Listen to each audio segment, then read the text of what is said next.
Congressman.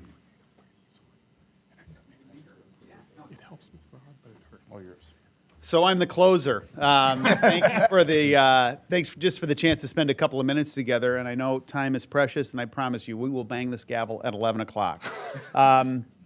I've just been with all the freshmen who have. Well, I've been with the Republican freshmen, and they've basically they're going through the wow and the ow phase of new member orientation, and it's. I don't know why they call it orientation because it's disorienting, and they're completely overwhelmed, many of them.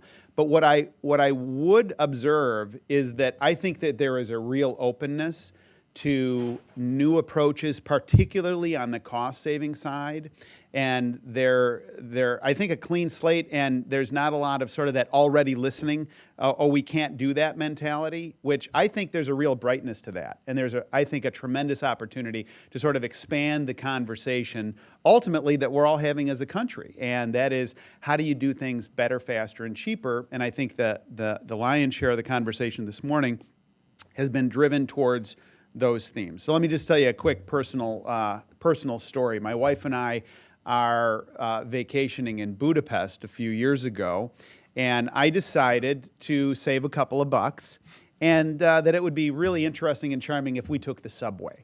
Now, that was a very bad decision because the criminal element on the subway saw me a million miles away, and even though I had khaki pants with the really long front pockets that are practically down to your knees, you know the ones I'm talking about.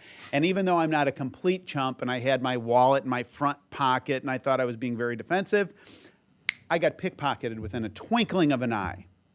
And I mean fast. And I knew who did it, and the person who did it knew I knew who did it. It was one of those things.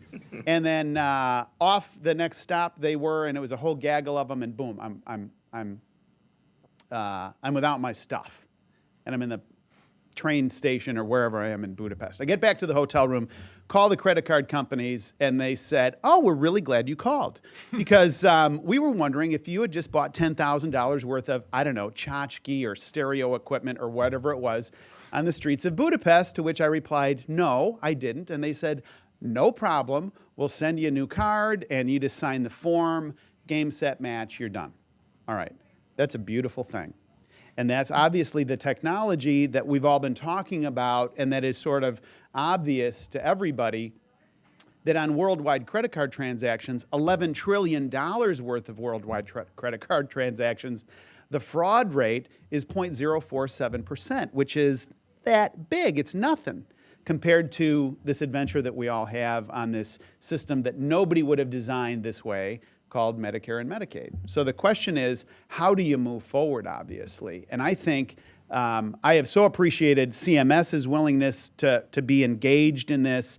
I have not sensed any defensiveness on their part. I think their attitude is, hey, there's some interest in this. Great, let's work together.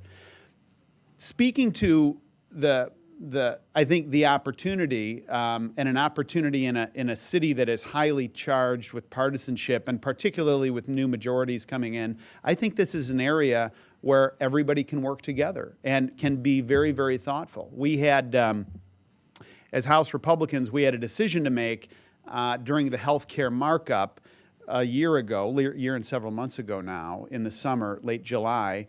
And you've got one of two choices, right, if you're in the minority on a committee where a big bill is coming through. One choice is to be passive-aggressive and to offer hundreds of amendments and just jerk the whole process around, which is really fun to think about. It's even more fun to talk about, but it's not the right thing to do. So we didn't do that. Instead, we decided, let's try, from our point of view, to improve the bill, and we offered 38 amendments. One of them was this amendment that now Senator Coburn and I are refashioning as a standalone bill, or some version of it. And you know, the bill got swatted away on a partisan roll call that I think was unfortunate, and upon reflection, I think some members that voted against it, you know, they acknowledged that, you know what, this is a pretty decent idea. After the bill got swatted away, or after the amendment got swatted away, a few months later, I was at home and the phone call rang, and it was the White House. And if you're interested, the caller ID actually says White House. I thought that was kind of cool. So the White House calls, and it's Nancy Pearl. And we have this conversation, and she said, you know, Congressman, I just went through all the Republican amendments that were offered in the Ways and Means Committee. Why didn't this pass? Because this is a good idea. And we had one of those self-congratulatory phone calls for about 20 minutes where she tells me I'm brilliant, and I reflect back and tell her she's brilliant because she thinks my idea is a good idea. You know what I mean? It's going back and forth for several minutes. And finally, neither one of us could stand it anymore. And I said, hey, how about just calling the speaker and asking her to run this as a separate bill? This is before the big floor vote on the health care law. And they weren't able to get that accomplished. And I think that with some regret now, we weren't able to get that accomplished. But I do think that this is an area where there is a lot of common interest. I know that the White House has an interest in cost containment. I know that everybody with any common sense has an interest in this. And if there's a way to do it in a thoughtful way that doesn't reinvent the wheel, but that uses and leverages technology that is out there and is proven, I'm telling you, that can be a place where there can be a very strong bipartisan victory all the way around. So I appreciate the work and the conversation, Doug, that you're leading, and this larger effort. You know, as I came in, I was listening to acronyms being bantered back and forth and was completely intimidated by it because that is not where my skill set is. But what I do think is just interacting with a whole host of members of Congress that there is a real opportunity here. And we would be unwise if we let this season come and go where the national conversation is all about saving money and trying to drive savings and to being the wise stewards of resources that have been entrusted to us. So thank you. Just thanks for your interest. And to the extent that my office can be helpful, please let us know suggestions, comments, because I think that there's a whole host of folks that are interested in trying to come up with the very best idea. And also, I just want to also highlight how much I appreciate CMS and their willingness to really engage substantively on this, because you know sometimes when you have these meetings, there's inherent tension in them because there's an implicit, well, you're not doing something well. And I haven't sensed that from CMS at all. And their attitude is, look, we're just as anxious to move forward on this as anybody else is. Here's some of the obstacles that we see. How can Congress be helpful here? And how can Congress try and remove some of the obstacles and get the resources in place so that they can do well? So I would say let's all stay tuned, and let's all stay tuned in together, because over a period of time, this could be one of these meetings that we have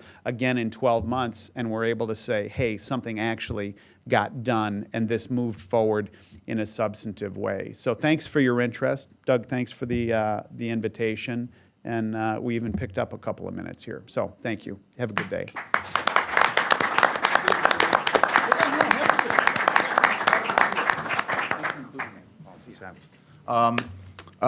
With that, the forum is concluded, but let the conversation continue. Thank you very much. Thank you.